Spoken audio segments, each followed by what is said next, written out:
Welcome one more day to space in Harmonia, in tune with the true reality of life. And today I'm going to be addressing several important questions. Some people ask me about certain things, and it's necessary to clarify what is taking place in the world right now. I'm going to touch the subject of Deep America, even from an ancient perspective, because what is taking place over there right now has to do with the future of this timeline. There is also an agenda which we have to clarify. And before going into that, the other day someone asked me if humanity is being controlled by dark entities, if souls are being recycled in this planet by means of deception. And we have to clarify there are different types of adversaries. Adversary type 1 is stepmother nature and her architects, which established hard conditions and even can rebel against humanity.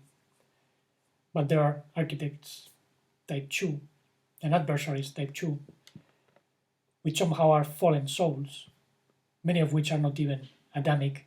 They come from pre-Adamic times and they filtered into humanity, influencing in very destructive ways, bringing technologies that are not ours. And human beings have become also adversaries of nature, of themselves. They are blocking the evolution of their own true being, and this is causing many troubles on the earth. Actually, the disease which is supposedly spreading all over right now, that bug which is attributed with the cause of what is happening, in part is due to the lack of absorption of certain energies. Human beings are not transforming and digesting certain negative energies, and therefore that somaticizes, it expresses by physical means as a last resort to be addressed. Now, besides that, there is a supposed excess rate of mortality due to the bug, and some doctors have already said this is due to an excess of medicines, because many people go to hospitals thinking they are going to be cured, and there they are administered an excess of substances that is what kills them eventually. There is even a video where a doctor explains that, and there is also another video where a person that was working in Elmhurst Hospital filmed what happened. They mixed different patients, some of them with cancer or common flu, and they were treated as if they were having the symptoms of this other disease, which is now famous. I don't want to mention it because the algorithms in YouTube are searching, because as you know, there is a lot of censorship. Anyway, in those videos you can see the evidence. There is an excess mortality because of an excess of mistreatment, and therefore many people would be alive if they had not gone to a hospital or if they had not been taken there. With simple steps, a person can recover very easily at home. I know several people who have healed, having crossed that situation, and it's not as bad as it is presented. Obviously, there is an agenda. In 9 years, we'll have a jubilee, as I explained, and they want to change the economy. So they had to sink down the present economy to change the conditions. And this thing which is happening globally is just used as a pretext, as a distraction procedure. Whereas in 9 years they want to implement a system in which no one would be using physical money. All will be through the computer. And there are several dangers connected to this. Because if people accept everything, then more constrictions will come, and even more mechanical existence will be compulsory. And that's what some souls are trying to do. They are forcing humanity towards a robot-like society, which in general is already taking place somehow, even though some minorities can still influence and inspire a different timeline. Now, to give an example of how people are accepting their own death, take for instance what they are doing with the so-called VACCINES that they are creating for treating this sort of disease. First of all, it's a lie because that's not a VACCINES. The traditional VACC and so on are inoculations of deactivated pathogens so that the organism develops antigens, the immune system gets activated, and thus generate a sort of protection. But in this case, we have a very different thing. They are modifying genome from the human being in a lab, and then they are injecting it into people. Therefore, this is first of all a violation of the own genome of the population.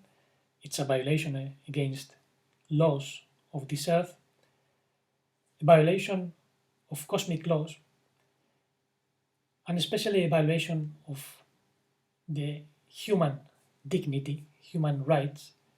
It's an ethical issue and even a spiritual issue because this has to do with the freedom, which is not promoted because information is suppressed. People are not told the truth. And this is how the masses are controlled, with misinformation, misguidance, occultation, lies. Therefore, people have to be informed. And the problem is that people have been so brainwashed that even when they are presented the truth, in many cases they are not believing it. They prefer to obey the so-called experts and authorities, which are not so. Well, they are experts in misleading and killing massively, in committing genocides, as they are committing right now in different ways, making them legal. That way they use so many euphemisms, such as helping humanity, philanthropy, and so on. Therefore, only minorities can really decide the future of a particular timeline, as the one in which we are now. But we have to be very clear about all the factors involved. For instance, right now, the US has an obviously illegal government because the elections suffer a clear sabotage, and some people are speculating now Trump will be presented as the 19th president of the restored Republic of the US on March. And I'm not saying this is not going to happen. Maybe, who knows. But many things have to be changed. I agree, Donald Trump promoted the economic development of the country and also gave an opportunity for the truth to speak out. But there are many things which are not being addressed. Anyone who claims to bring freedom in any country has to address issues that have been forgotten for a very long time. We cannot go against the current of darkness and expect to succeed by simply defending patriotic ideas. This is not about patriotism. For example, the maxim, "Let's make America great again," it's not completely in tune with reality because America has been great in terms of commerce, military power, technology, expansion, influence on many levels, the culture. But what about humanity, spirituality, the respect for the earth, for the Native Americans. That's not true greatness. Therefore, something has to be changed. In any case, the maxim should be let's make America free once and for all. But in order for that to take place, we have to understand how all began and what's been missing. Many of us know that the US was created in the 18th century when Thomas Jefferson wrote the Constitution in 1776. He had in mind to open a land of opportunities, he and many others. They wanted to give people the opportunity to have freedom of speech, freedom of belief, freedom of ideas in general, without the oppression of the absolutistic regimes which were all over the world. Even in Europe, we had the Spanish crown, the French crown, the British crown, and it was because of the American Revolution that some of the other political regimes came down. So that's a breakthrough, that's obvious. But the beginning of the breakthrough in America was poisoned. It was, I think, George Washington who said, those who became the enemies of the Constitution would take the ideas of freedom, of democracy, and make them their own. And that's what happened. Obviously, some dark souls were able to turn the wheel and make people believe they were working for the light, defending liberty. However, I think all this took place in part because the bases were not completely in tune with the truth, even in those who were working for the light. Some Freemasons were really interested in bringing knowledge and freedom. But if you notice, the US seal, which was accepted by all of them, is a pyramid with the all-seeing eye on top, the eye of Horus, which obviously represents the awakening of the intellect. In the French Revolution, they would speak of the goddess reason, so there was a new religion being concocted. And notice how this is a representation of the social structure, the hierarchy, where the powerful ones, those who have knowledge, are on top, and those who believe to be weaker and ignorant are below. And the situation is such that even those who have true wisdom and knowledge are persecuted and kept on the base somehow so that they don't cause any revolution. So the basis for all that were already established in the first constitution, and seemingly none of the first founders changed it. They agreed with it. Therefore, they were opening the door to the devil.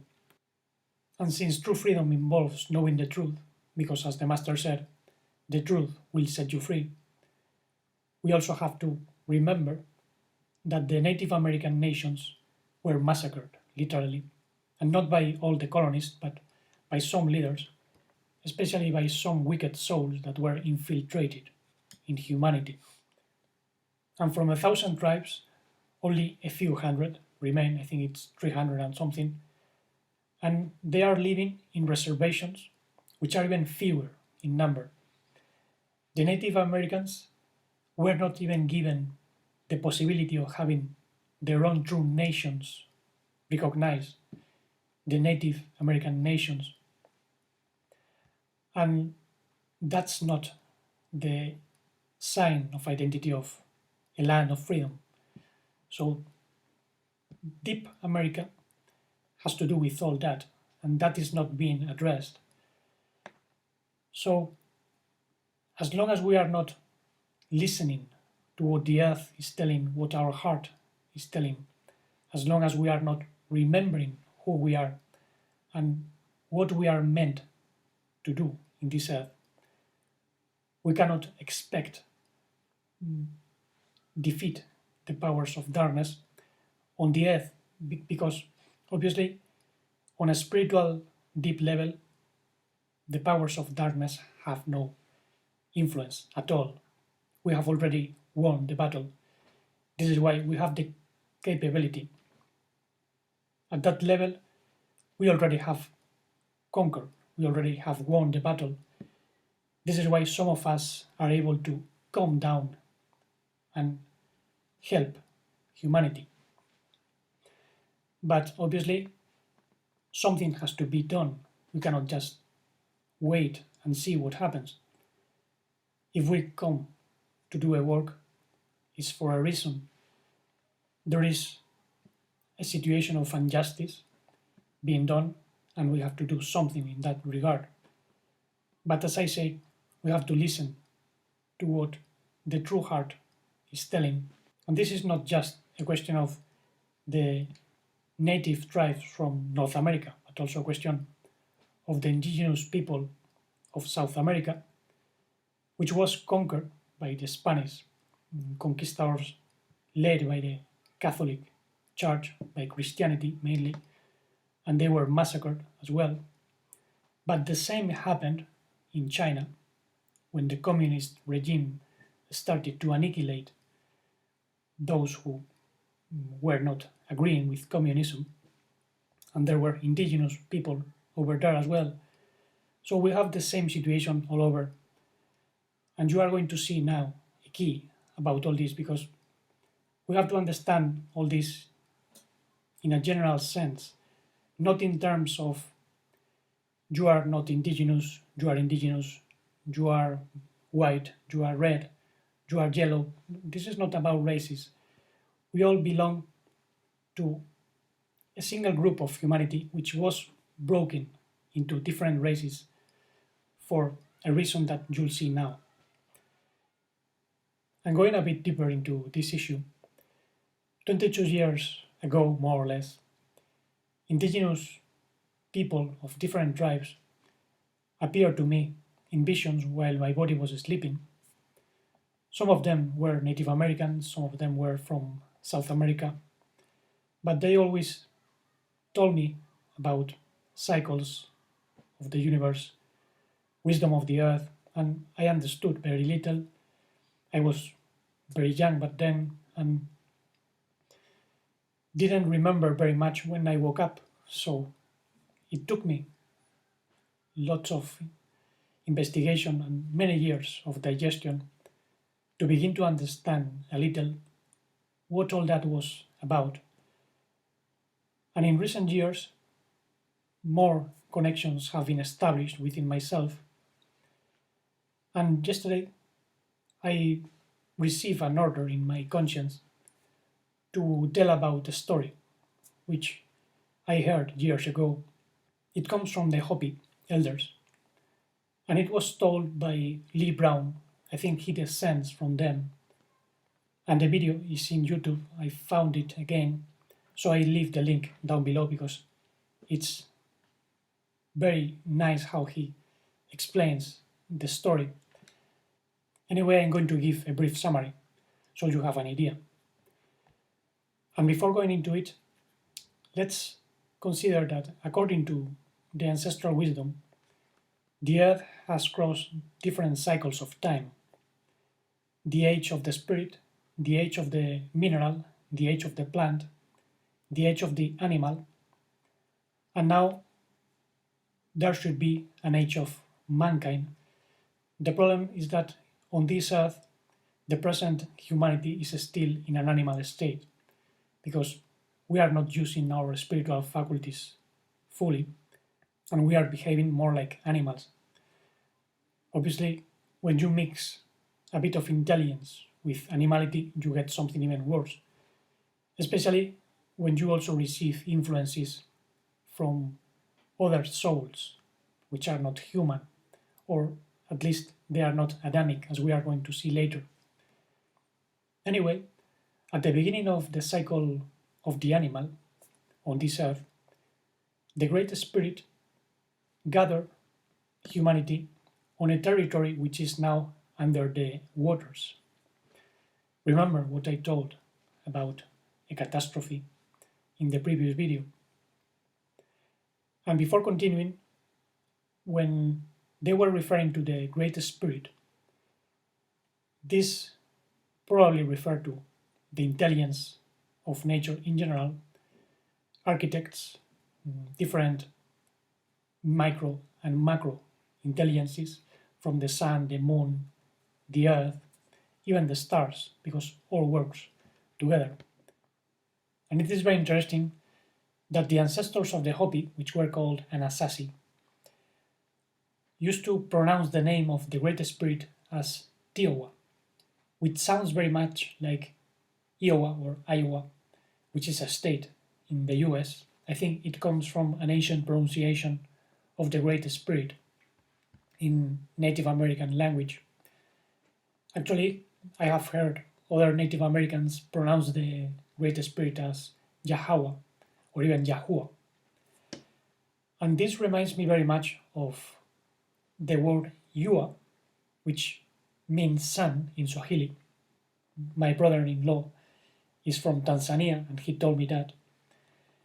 And that also is connected to the Tetragrammaton, which most people pronounce as Jehovah, Yahweh, Yahweh. But I think that's because of the influence of religion. Yud He Vav He Elohim refer to forces of nature and different planes of reality, emanation, organization, creation, formation, action, and all these influences are what they were referring to as Great Spirit. And this intelligence somehow communicated humanity that over time they would be sent in 4 directions and they would become 4 races. So they were given original teachings kept in stone tablets so that they would preserve the primordial wisdom and could share their own perspectives, their own wisdom with the other brothers and sisters from the different cardinal points. Because there would come a time in which all the races would come together and the true soul of mankind would emerge. This is very interesting because Master Ishu also spoke about the Son of Man, the coming of the Son of Man, which was also a prophecy in Daniel 7 and other prophetic teachings. Therefore, I think it's connected. There must come a time where the true mankind, the soul, with the light of life and love and the fullness of truth, can thrive on this earth. But obviously this is not the case yet. Now the story goes on to say, the Great Spirit told humanity not to break the stones, not to throw them to the floor. Otherwise, humanity would experience great trouble and the earth would start to die. And this reminds me of the story with Moses breaking the stones, the first stones, and how he then gave the people the stone tablets, codified teachings, because they had worshipped the golden calf religion. Therefore, this is a parallel story. Curiously, some Native American stories tell about a leader called Masao, a spiritual guide, which reminds very much of Moshe. So these stories are probably connected. Something which indicates Israel is not just a particular people with a specific blood. I think Israel were incarnated all over the earth, even in some native indigenous tribes. Now the story continues saying, humanity eventually spread in the 4 directions, and they became 4 races. Those who went to the east became the red race, and they were assigned with the custody of the earth, learning about the food that people could eat, the medicine plants, and they were meant to share that wisdom with the rest of brothers and sisters when the time came. As for the stone tablets with the teachings they were meant to respect and keep, they were kept in the so-called Mesa, in the Four Corner region. I think it's Utah, New Mexico, Colorado, and Arizona. A region which is absolutely beautiful and spectacular. I think there is a very strong energy pulsating over there. I'd love to visit the place sometime. But continuing with the story, those who went to the south became the yellow race, and the custody of the tablets was in Tibet. Now, the yellow race was assigned with the guardianship of the air, with breathing, with the energy coming from the sky. So they had to learn about that and share that wisdom with the rest of their brothers when the time came. And interestingly, according to Lee Brown, the word for moon in Hopi is the word for sun in Tibet, and the word for moon in Tibet is the word for sun in Hopi. So there is sort of inversion because there is a connection. Obviously, the races came from the same place. And those who went to the west became the black race, and they were assigned with the guardianship of the water, the most humble of the elements, the most powerful as well. And the tablets were kept in Kenya, supposedly. And this made me think about how the black race mastered water. Then it came to mind that around the river Nile and Ethiopia, a very important civilization thrived many thousands of years ago when the Sahara was full of vegetation, and they not only built up huge monuments but also had a good irrigation system. However, I think that wisdom got lost, and now Africa is having serious problems with water, especially in several regions. And obviously, the black race was in more places than Africa, but in Africa, particularly, they are having lots of problems with water. And I know this well because my brother-in-law is from a tribe in Tanzania. He is married to my sister, and his family lives in very poor conditions. They live in the middle of the savannah. They have to go for water many kilometers away from the huts. They don't have hygiene. They get sick very often, even though they have more resistance than us. And this is a paradox because they should be the keepers of a wisdom which obviously has been forgotten, has been tampered with. Some dark souls are keeping humanity from knowing all that. And even my sister raised a project to build up a proper house for the family of my brother-in-law. There are many members, some of them are very little. She started a project called Un Hogar en Tanzania, a home in Tanzania, to raise funds for building up a proper house for them. So if you want to contribute, even if it's just a little, I leave the link down below. And all this obviously is a paradox, but the greatest paradox is the one that is associated with the following race, because those who went to the north became the white race, and we were assigned with the custody of fire.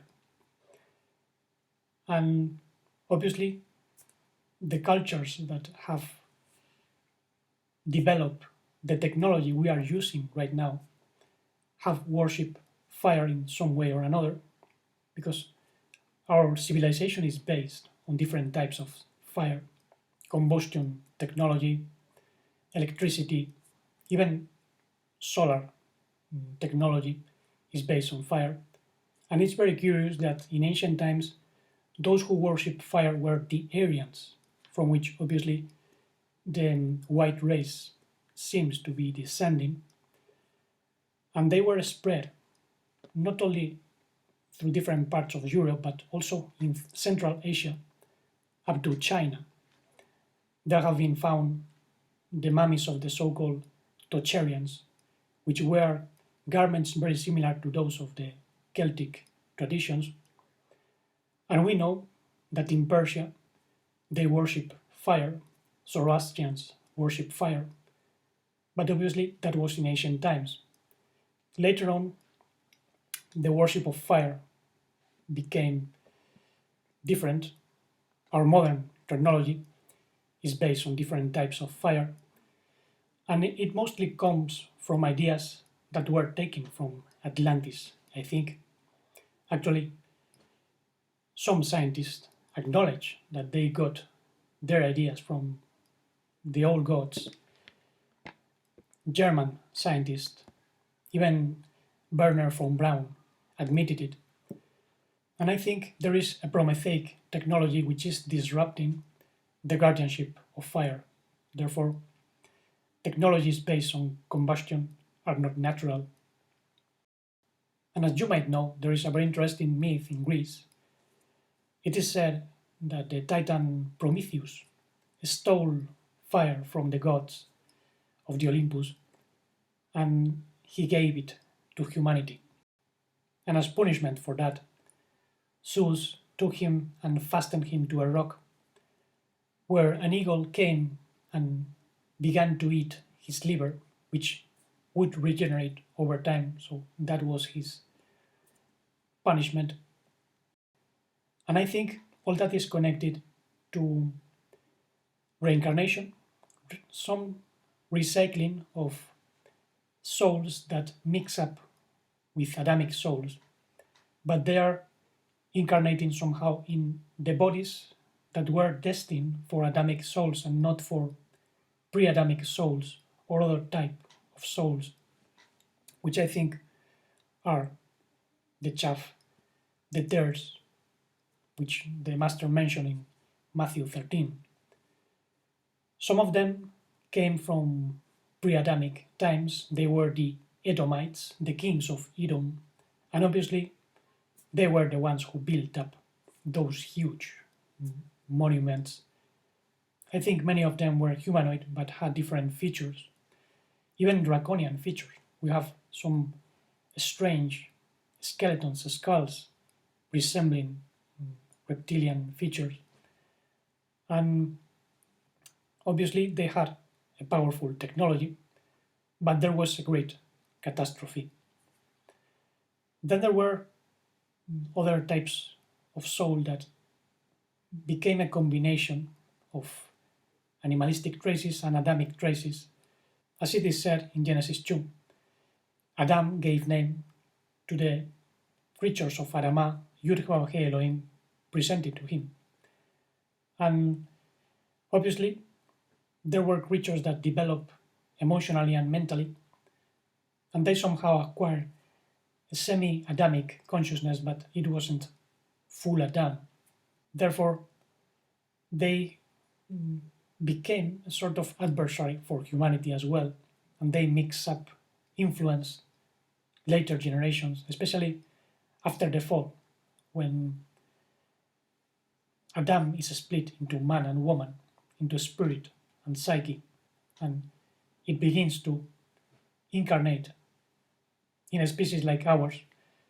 Then the other species became an influence. They began to whisper their own wisdom.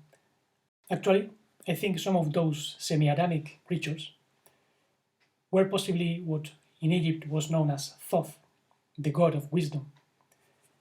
According to the Leiden papyrus, he came from an island in the west and brought wisdom into Egypt.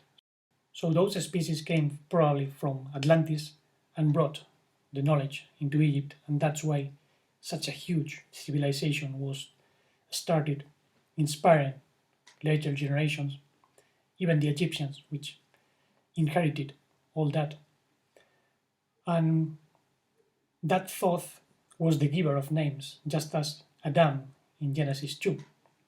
So it was possibly the same archetype, and I think it's an influence that altered somehow the evolution of Adamic species. And that was not foreseen by the architects.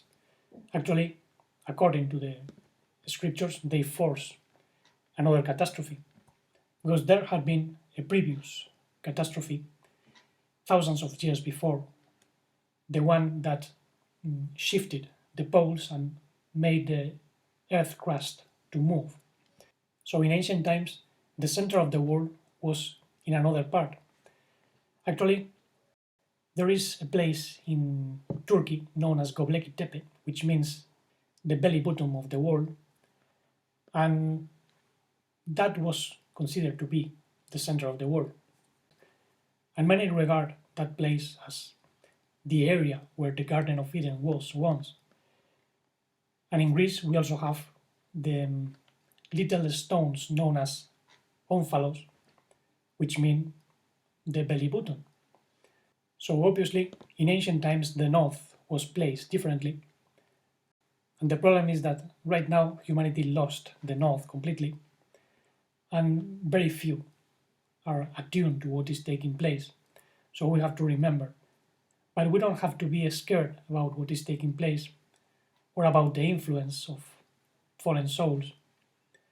We have to be clear about what has to take place, which is the growth of true light, so we can be the collective body of a cosmic head, which represents the archetype of mankind, so to say.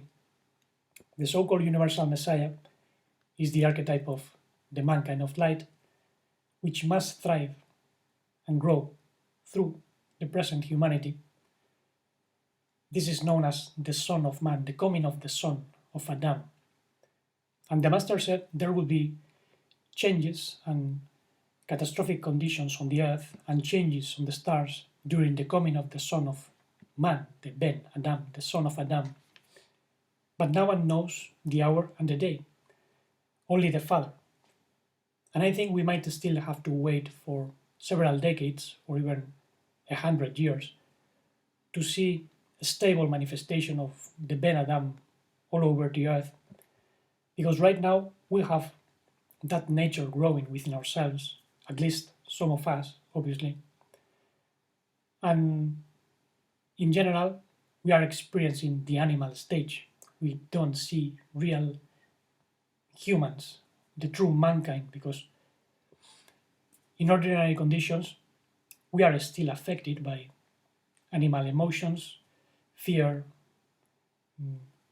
aggression, certain forms of jealousy, and that is not in accord with the Ben Adam. That nature of light has to be raised and has to grow, dispelling all darkness in our mind and in our heart, because the whispers of the serpent can only reach us as long as we remain in an animalistic form. So there is only one way to escape darkness, which is inner development. And for that we need to separate the wheat from the chaff, first in ourselves. There are many timelines, and as I said, certain fallen souls, even from future timelines, are trying to promote their own timeline of destruction. There are humanities which end up in a very technological, decadent, degenerated society, and the seeds are planted now, especially in these 10 years. This 2030 agenda has to do with the implementation of a different society based on technology. So, fallen souls are preparing the ground without accepting possible traps, such as poisonous substances they want to put in our body and so on. And for now, I think it's enough information. Don't take anything I say for granted. Digest it with discernment, in conscience, and get to your own conclusions. Because sometimes this implies going through many disappointments, as it happened to me.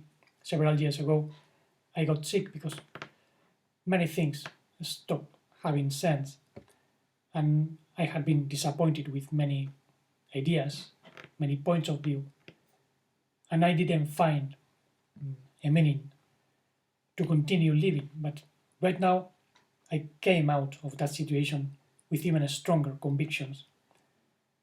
And even if there is darkness outside, remember, we have the whole universe within our true genetics of light. So an entire act of conscience is always worth a whole existence of supposedly pious good works. And thank you very much for listening with attention. If this was inspiring to you, please give thumbs up. Subscribe if you want to receive weekly notifications.